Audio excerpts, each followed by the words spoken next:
Hey everybody, welcome to Conversation with Calvin, We the Species. I love the voice, recording in progress. Um, this is listen, I'm with Charles Mudd from Chicago, attorney. And, uh, it's funny, I printed out a little bio, it's 6 pages. So I'm not gonna, just to fill my cerebral space with things about Charles off the charts, and we'll talk about some of them. But I'm just so thrilled that we had a chance to meet through Laurel Harris, whose film and Charles' film 47 is showing at the Garden State Film Festival, and of course Laurel had kind of introduced me to Charles, and we want to talk about 47 and the synchronicities in life, the elements of this which I share, and maybe perhaps Charles share. So I've been gifted, and to me, it's a gift to have interviewed 40 actors, producers, writers, directors, musicians involved with the Garden State Film Festival. And to me, being a huge fan of film and Casablanca changed my life irrevocably. So it's just a great thrill for me. And also another great thrill is Charles and I are both Big Ten guys. That's important. That's right on top of the list. Purdue, Rutgers. So this is all good stuff. And also a friend of Charles was one of my heroes, Peter Yarrow, and Peter Paul Mayer. So all these particulates of commonality are kind of swimming around here, which makes for a really special interview, including we're going to talk about 47. So my monologue, I used to call it my Johnny Carson monologue, but it's not funny, but it's Johnny Carson. Um, and anyway, so that's done. Charles, just a quick little picture of yourself, and then we're going to jump in to a script of questions. Yeah, so as you mentioned, I attended Purdue and I'm a Midwest guy and went to get my degree in philosophy and political science. Not surprisingly, led to law school out east. And then I did some time working for some judges, both state and federal. And eventually I found myself starting my law firm. Actually, my wife and I had moved back from Connecticut in August of 2001, anticipating with savings that we had time to each find a job in the city of Chicago, which is where I met her and where I'm originally from. But then obviously 9/11 happened and nobody was hiring. And rather than have my resume stale, learned to incorporate a business, my law firm. And here we are, it'll be 24 years coming up in October. But we're talking about film today, and I just want to mention that the first five clients were individuals from Lawyers to the Creative Arts in Chicago. It's a non-for-profit organization that helps people in the arts. And two of those individuals, having gone on to fantastic careers, remain clients to this day. So film has always been an integral part of our practice and who we are. And of course, I just love film. And our primary office is in Chicago. And not too long ago, I came across Laurel, and here we are. That's right. And hey, listen, these are all meant to be things. All of this. We talked about spirituality, my spirituality. So you kind of mentioned some of it. Who is Charles Mudd? Well, I think you were pretty eloquent, attorney, and so we can. And you operated your law firm. I'm just kind of reviewing my notes since 2001. Yes. So, and this I find really fascinating because as I'm digesting the notes, we talked about it a little bit before we went on air. There were elements of law. It's funny, I used to study when I was in pharmacy school at the Rutgers Law Library Hmm. because I discovered that there's no quieter place on earth than a law library. Library. It's filled with the paper chase, one of my favorite movies. Yes, right. Love that movie, and unbeknownst to me, while we were there, us pharmacy guys, until they found us out and they threw us out because we were making noise. But we were studying the law library, and a couple doors down was Ruth Bader Ginsburg. No kidding. Yeah. Well, she was teaching there back Right. then, so I didn't know it, but anyway. So what areas? of law do you practice? So, when I started the firm, I've always been interested in technology. My first computer was the Apple II in 1981. I took a summer class at our junior high school, and it that was another incident that just changed my life forever. So computers have always been part of who I am. When I started the firm, the actual legal name is Privacy Resolutions. It's since adopted a doing business as MUDD Law, but I wanted to focus on privacy law and technology, and while I did get some bites, they weren't as many as I'd want. So we kind of expanded. A large part of our practice is defamation, but as we've talked about, I represented film artists and film companies, musicians, actors, any number of people in the entertainment industry. And then we also represent diverse businesses across a number of sectors. But interestingly, Calvin, about 8 years ago is when I expanded also into space law.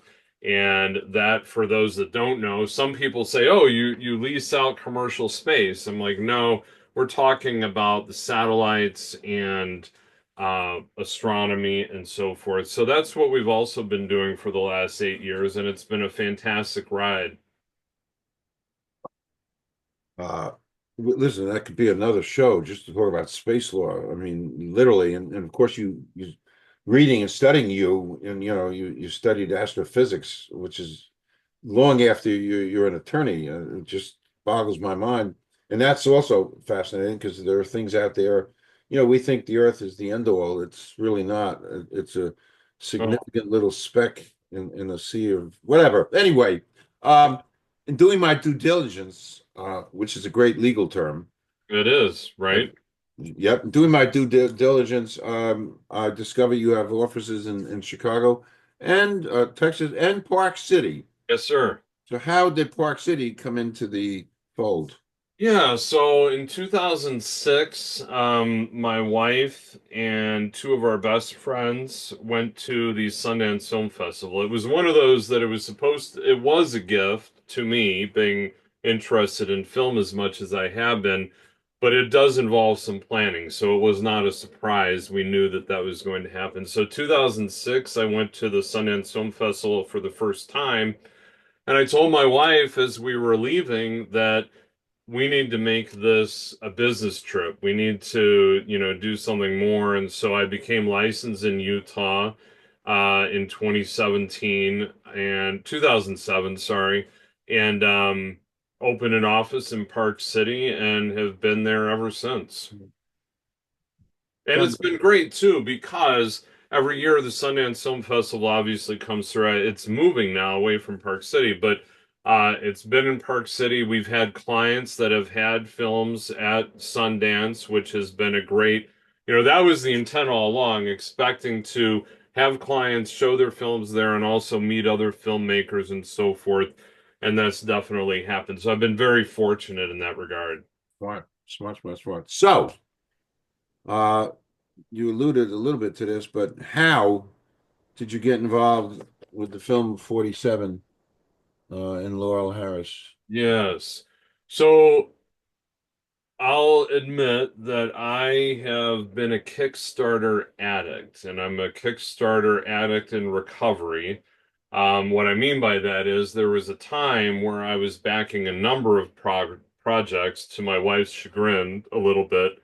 Uh, but anyway, I still pay attention to what comes across Kickstarter. I look at different things. We were one of the first backers for the virtual platform that Facebook Meta actually ended up acquiring. But I was looking around, and this is early last year, came across the film 47 that was on Kickstarter and looking for some funds. And, at the time, I reached out through Kickstarter to Laurel, but then I got busy in a number of things and so forth, and time kind of went on. And then out of the blue, few months later, um, she emailed me and asked to circle back.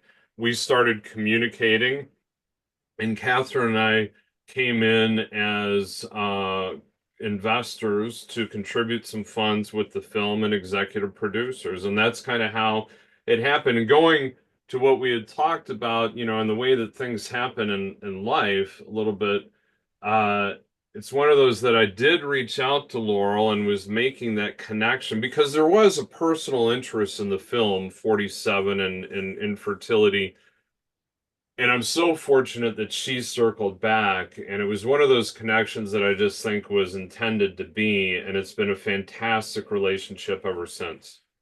Okay. Okay. I should just mention that 47 is a story of an infertility and childlessness.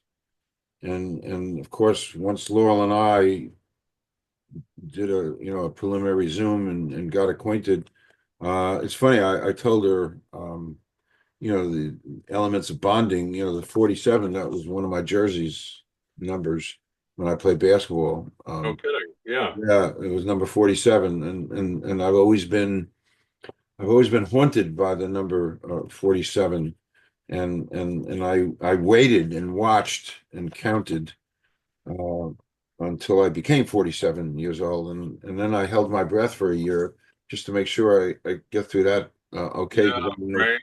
yeah, I don't know what the hell it all meant, but so that was yet another element, and of course, to plug.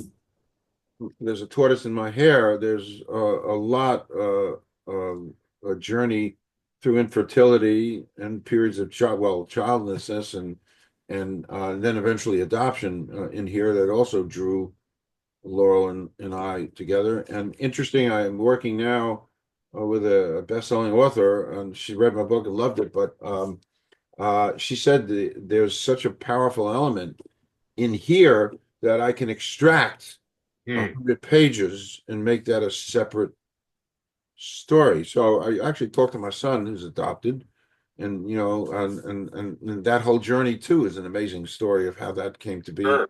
how he came to be, and where he's at.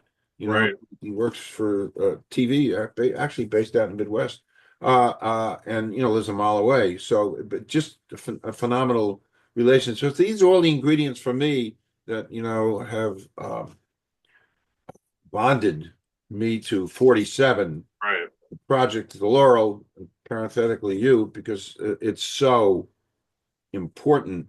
And it's really important today as our world confronts different issues, and becomes more and more important to consider these things in people's feelings. So, and that's why, but anyway, I'm going to extract and make a short book about that journey. Awesome. That's fantastic. Yeah, based on just so I have nothing to do. I got to write another book. I'm excited about it.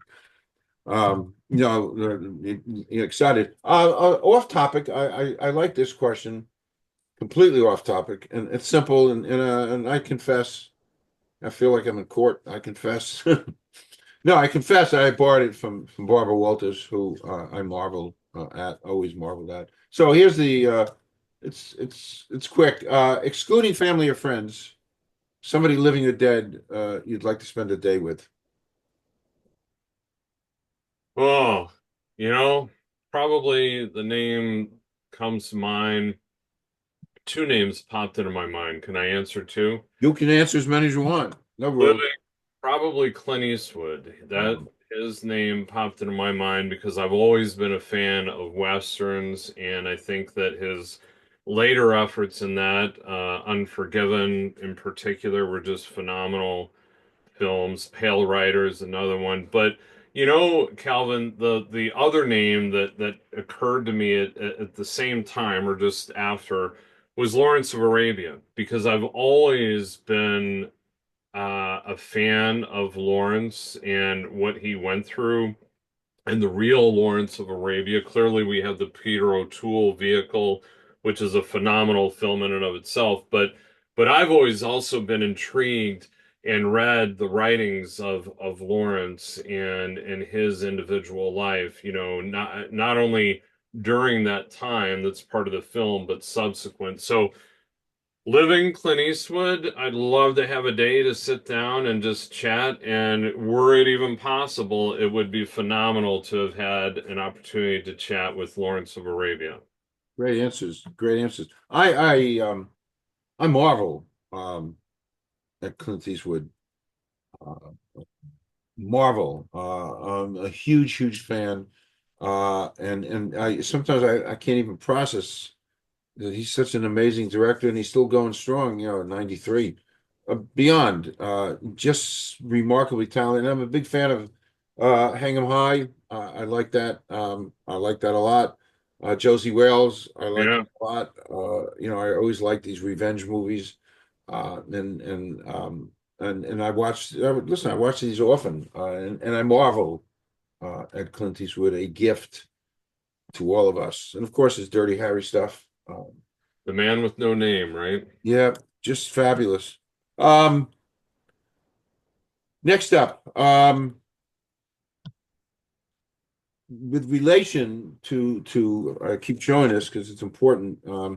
It's just by the way, I told this to Laurel. The poster of the face of the woman It is grabs you, powerful. right?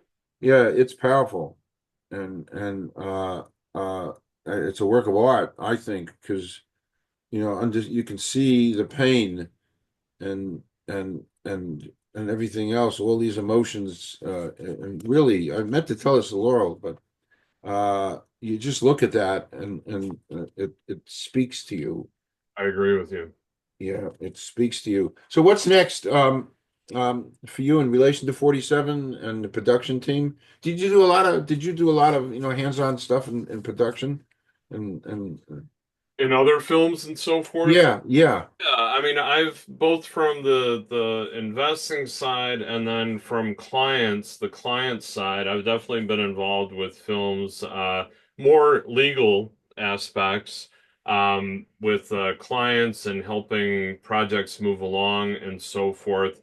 And then I've been fortunate enough to become involved with a number of projects an investor on the producing side in that regard, more executive kind of producing and so forth. But Calvin, if I could, I'd like to go back to what you were saying, not only about the powerful image of Laurel on the poster, but it's such a powerful topic. And as I alluded to, one of the things that appealed to me not only is the poignant story, but our own personal journey with infertility. And, Catherine and I married her. I've been fortunate enough to be married to her for going on almost 26 years. And there was a time, early 2000s, where we were ready to look to start a family and expand. And um, ran into some issues. And at the end of the day, it turned out to be me. But fortunately, and I will put a plug in for Blue Cross because we had our insurance policy through Blue Cross and it provided for infertility treatment, in vitro, and so forth. And it had a two-strike policy. So if you had an unsuccessful event twice in a row, so two attempts that didn't work, then you were done. So the most that you could do and fail would be two that would be covered. But if you had a success, then that doesn't count against you. So it wasn't a limit of two, it was just two failures, right? Mhm. And so we were fortunate enough, the first effort was successful. That's our oldest son. The second effort was not. And that was the scary point because we definitely wanted more than one child. Though if we had had just one, not, we would have loved and been happy and blessed that we even had one child. Um, but fortunately, the third time was also successful. So we ended up having two sons, but it was an emotional ride. And so when I saw that Kickstarter project, when I saw the story on there about that, I tapped right into being there and the emotional ride that both my wife and I went through. Although I will say, she's the one that had to go through more of the effort. It was pretty easy for the guy, and it is a bit almost torture to a certain extent, those kind of treatments and so forth, for the woman. So that's kind of why I wanted to add that element, Yeah. that's why it really specifically appealed to me. We're in a special club having done this. We when we started out with our IVF, there was no whatsoever. There was no medical insurance. It was completely, totally experimental. So we had and it was $10,000 back then, Yeah. 1981, 82. It was $10,000 a pop. And we did three pops, and that's all they would allow. And uh, Well, that and was it. And it set us back, financially for decades, to recover from that. and going to your point, 20 years later, that cost had definitely exceeded, and it was to such that we would not have been able to financially. I mean, maybe possibly if we had to once, but we would not have been able to financially afford going through that whole process. It would be different too if you knew that it was going to be successful, Sure. right? Yeah. It's a roll of the die, so to speak. And again, we have been very blessed in that regard. And circling back to 47, so when Laurel brought me in, and Catherine and I both became executive producers and involved in that regard, my youngest son is going into film, and so he and I went to see the film at its premiere at a festival out in LA, which was fun to just go with my youngest son. And I have to tell you, Calvin, the moment we were sitting in the theater and my son's to my left, and we're watching the film. I think it was a segment of five shorts, and I think 47 was maybe the fourth short. And when he saw his mom's name on the screen, I could tell that he was looking at me, and I just looked out, and there was such this pride of seeing his mom's name up on the screen, and that was priceless. That's worth everything Correct. to us. So, Correct. I can't even imagine that. Truly priceless. And it's funny. I in my son, uh, uh, when the novel is published, and yet, and it's fiction, but it's fiction. I changed all the names to protect the innocent, sure. kind of thing.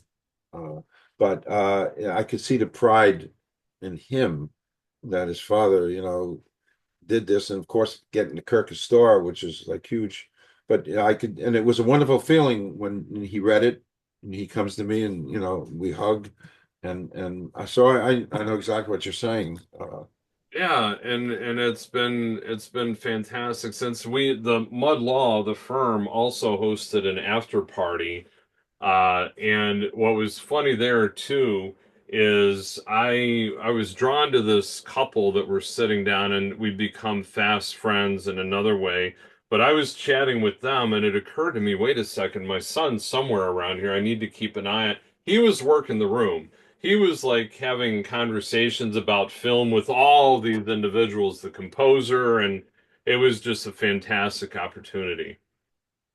Um, Favorite movies? Oh, yeah, Lawrence of Arabia for sure. This is gonna sound perhaps strange, but The Road Warrior with Mel Gibson, Okay. and one of the reasons that I saw that before he became the Mel Gibson, the star and so forth, and I thought that he was going to go places. I know that some of your listeners might be sure you did, Charles, but the thing about that film is it's very little dialogue. When you talk about a 90-minute film or however many minutes, it's not that much dialogue, and it's a lot of physical acting. And so that's one of the films. And um just we're a big documentary fan. We love documentaries. Um, I'd mention Hal Ashby documentary. That's fantastic. How about yourself? Well, of course, Casablanca for all kinds of reasons. From Here to Eternity, I can watch that once a month. Just something about the magic of Sinatra and Burt Lancaster and Deborah Carr. But these movies really inspire me. There was a movie Key Largo, Yeah, sure. a vintage, late 49, 50, right after the war. Bogart, Edward G. Robinson, Lauren Bacall. And I'm going to tell you a funny story. I don't tell this story a lot. Sometimes I'm embarrassed, but I love that movie and I watch it all the time. And actually, the movie had something to do with me being my being as a being. Uh, I won't get involved in that, but I was enchanted by it, and there's nothing socially redeeming about the movie. It's a gangster movie, and Edward G. Robinson plays Johnny Rocco, and it's a gangster movie, and but I was so moved by that movie that this may shatter our relationship, Charles. So be it. So, true story. So, one day, a long time ago, I woke up and I said to my poor wife, because I get these impulses and I act on them. One time I listened to some Native American music, and next day I flew out to Sedona, Arizona, to be there. So this time I said to my wife, you know what? I'm gonna go down to Florida for a few days. I got to find a dock where Bogart and Bacall stood Mm. in that movie, Key Largo. And I got to take my shoes off and I got to put my foot in the dock because it exists. And she said, goodbye, have a nice time. Next day, I flew down and eventually found that dock and took off my shoes and put my foot on the thing, which lasted it was all decrepit wood. It lasted about 7 seconds, but I did it and I came home. But that's the power film.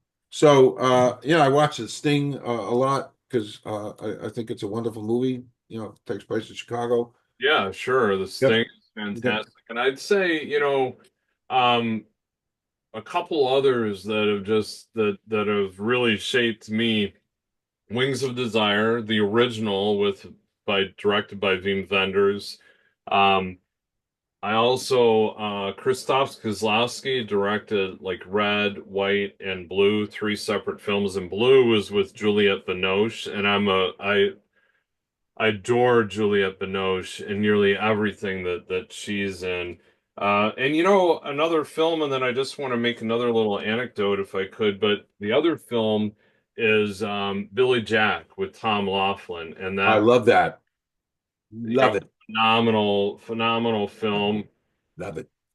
And but one of the things that I was also a big Robin Hood fan, and some years ago, I came across an attorney that was representing Olivia de Havilland, and I reached out and so forth. And I forget the exact nature of it, but we ended up connecting, and Olivia de Havilland knew that I was somewhat involved.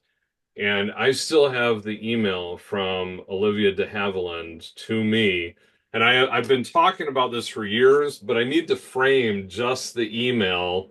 And, for those that I'm sure you can appreciate that, others hopefully will, but for me to have received that email, phenomenal. But I would say that those are my kind of films. Interesting. Love Billy Jack. You know, I I have it here, and whenever I'm in that mood, you need a mood. I watch it, and I love the spirit and what they were trying to portray with the kids, Yeah, at school. absolutely. Yep, and the racism and how he dealt with the racism. It's funny. He was in. Uh, I think he was in early. Tom Laughlin was in. I want to say South Pacific. You're Yeah, right. am I right? Yes, you're He was right. flying an airplane, He and was, when I saw that, I watch South Pacific every once in a while too, just I love Rodgers and Hammerstein, but and I never picked up on it. And there's Tom Laughlin flying an airplane. Well, yeah, I mean, he was under the original the contract studio system, right? But then another thing beyond just his acting is with Billy Jack, he completely reinvented the distribution model because he had this film that he wanted to do with Dolores, his wife, Yeah. and nobody was picking it up, nobody was wanting to do it. So what he ended up doing is renting out the theaters, showing the theater, and then he was collecting the money from the actual exhibiting. So he Mhm. completely reinvented that aspect. I mean, certainly the old distribution system was there and remains, but that new model of kind of just renting out the facilities, showing the film, collecting the revenue, and for those that don't know, then there was there were a number of the in sequence. Their Born Losers came just before Billy Jack. There was the Trial of Billy Jack, the Return of Billy Jack. But yeah, phenomenal, and he was a phenomenal guy. Yep. Yep.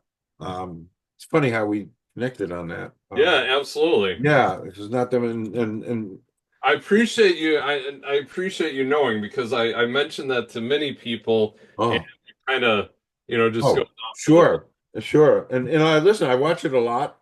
And I mean it's powerful. It's Oh, powerful to right. You see. gotta be in the mood, right? I mean, it is that kind Yes. of a mood movie, but when Pure you are mood. in the Pure mood, mood.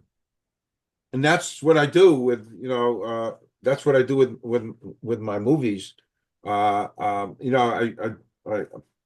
I watched a tremendous amount of movies, and I'm kind of stuck in older. I kind of like tech noir.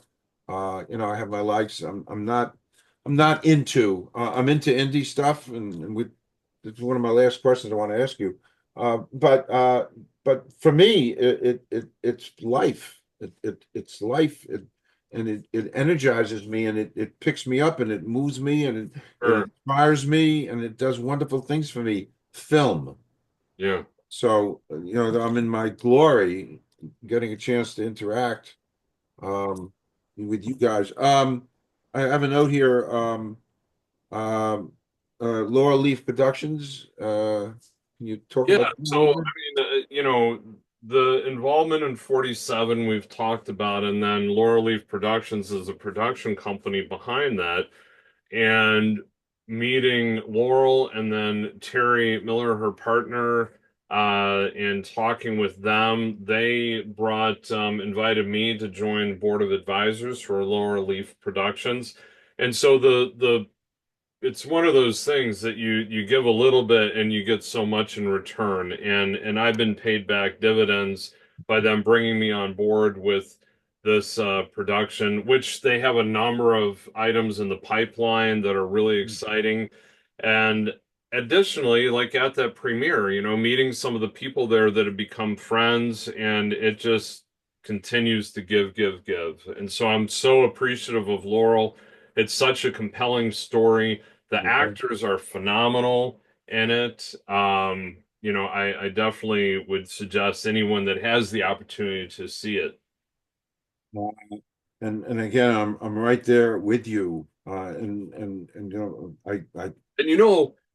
I have to, so there's Diane Robin and there's Iris that's acting alongside Laurel, but it was so amazing to also, putting aside everything else, Dan Lauria, the father from Wonder Years, right, his right. involvement in the film, that was fantastic as well. So it's a phenomenal acting team. The four of them really do a great job. Yeah. It just like I said, you just look at this and for us who've been there, it's just a powerful face. And again, I say it again, the story is so, and even more, this becomes even more timely as days go by and we flip the calendar pages for all kinds of reasons. These issues are steadfast in our society. Some of it's even tied into climate change in our environment, the childlessness and infertility. These things, Yeah, absolutely right. I yeah, mean, there's no, who knows why the issue arose with me. It could definitely well be environmental that you just didn't know or we don't know and so forth. Um, and we do, and that's why it's so important. A quick anecdote, if I may. I'm oftentimes asked, like it was more during interviews for law firm jobs. They'd ask, "What's your favorite case from law school?" And the favorite case that I could never remember the exact name of the case. I couldn't whenever I took exams. It was always writing the description of what happened, but it was the DES line of cases. Oh, wow. The reason for that is because the impact, the resulting infertility, right? It was the child. So a woman was taking the prescription drugs. She would become pregnant while she was, let's say, taking those prescription drugs. And it was the child that later, because of that, would not be able to conceive. And so I might be blurring a little bit of the lines, but that's generally the Correct. weaving the thread there. And so the issue is typically you have statute of limitations for, let's say, negligence. It's 2 years. Products liability, depending on the state, might be a little bit more and so forth. But regardless, you've got somebody that might be now 18 or 20 trying to have a child, and they did trace it back to these drugs. And the point that I'm making is, and the reason that I mentioned that is there's so many things going on in the environment that we don't know the future impact of that. And to our point here, this infertility, and it goes to DS, I guess it is very well connected with the theme of our conversation, is that you don't know what effects those environmental aspects might have down the line. And it's so more important that when we do realize that there's an issue, when we do realize that something is causing cancer or whatever the case may be, that we do everything in our power to remediate that. Correct. Correct. I keep reading, and I've been environmentally aware since I went to the first Earth Day, April 22nd, 1970. It moved me and it changed me.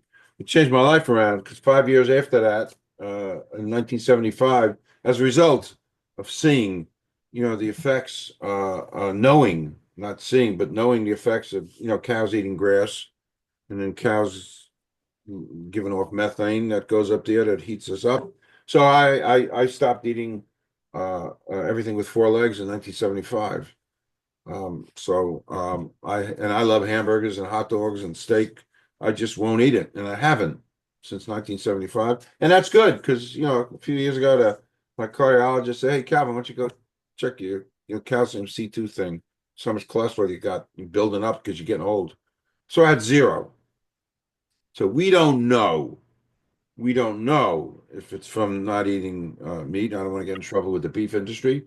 I just call it as I see it, and it didn't hurt. But the point being, I'm so in tune to all this, and I read about these forever chemicals in our water supply, scares the hell out of me. And I read about recently that they found traces of microplastics in breast milk And and in our brain tissue. yeah, it's insane. It's insane. So this is a hallmark of awareness. This is a hallmark of maybe I'm giving you some advertising things. It's a hallmark of awareness because this becomes part of our lives.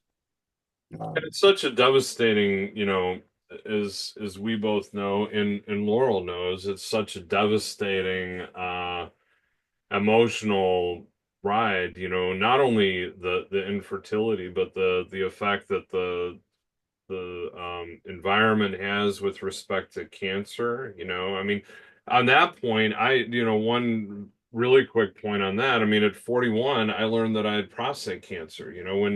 When it was really interesting. The doctor said, in fact, I don't even know that I knew that she tested for PSA. At that time, it was standard protocol at Northwestern to do that test when I went in for a physical. And talking about random events. So, Calvin, really quick, 40, I'm like, I've got two boys. I need to get in for a physical. It's been years. I need to do that. It didn't happen. 41 came around. I said, a whole year went by. I didn't get my physical. I need to go in and get a physical. And this is going to turn into a PSA, public service announcement. Um, so I went in, had the blood work and everything like that. Thought I was fine, feeling fine, and I get a voicemail message from my doctor that says, it's very, very slow. Everything's your cholesterol's fine. Keep watching what you eat. You're doing good, but your PSA is elevated. I've sent it over to the urologist. They're going to call you to schedule an appointment. And it went on a whirlwind from there. And like I said, PSA, I thought was only public service announcement. I didn't know it was a prostate specific antigen test or what that was. But long story short, um, I did learn. Fortunately, I had surgery that was successful, and here I am, almost 57. But the public service announcement aspect here is for any of those out there that are listening that have waited to have the physical, don't wait to get your physical. Go in because you never know what might be Yeah. caught. And as much as we don't want to find things, much better to find them and deal with them than to learn too late. And the one cap on that is had I waited one more year, Calvin, Oh, Northwestern changed its policy to where it would not have done a PSA test at age 40. They would have waited to 50. It right, was stage 4. right, I probably wouldn't be here today. right. Wow. Well, So that's a great PSA. You just and I subscribe to that. Um, I'm OCD when it comes to all that stuff. I have a stack of prescriptions for blood work. So whenever I'm in a mood, it's a mood thing. All right, it's been a couple months. Go to LabQuest, just get your blood checked, and I get my blood. I have complete, including a PSA. I mean, I do everything, and then I get the thing, and I call my doctor. Let's go over it, and I actually do the exam. It's the funniest thing. Now you have AI to help you. Analyze your blood work. I stick the thing into AI, and it goes over stuff. It's not perfect for sure, but it's just what you said. You got to be really proactive. You got to stay on top of it. Nothing is going to go away. It's there, and you got to face it. it's there, it's there. It's there, it's there, and you got to face it. And I'd probably take it. I'd probably take it to heights that's not necessary, but I am who I am. That's what Popeye said. I am who I am. Um, Right. Great movie with Robin Williams. He was Right. Popeye. He was phenomenal. Oh, Robin Williams was oh, just brilliant, yep.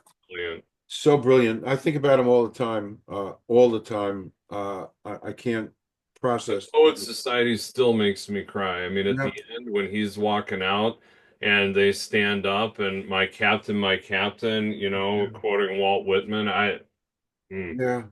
Yeah. Got you.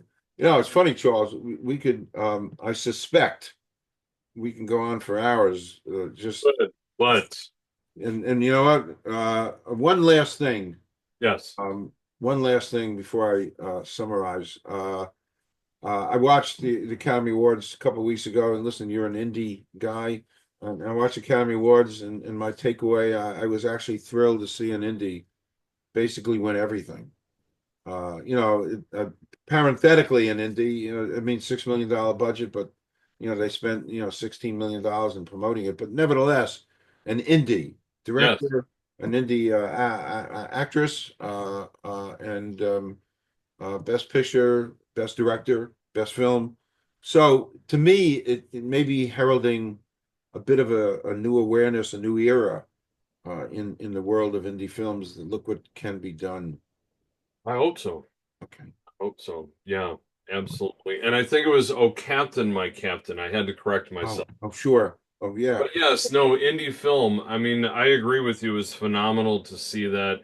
And that's where some of the rawest, most poignant and exciting film comes out of is the independent film market. Yes.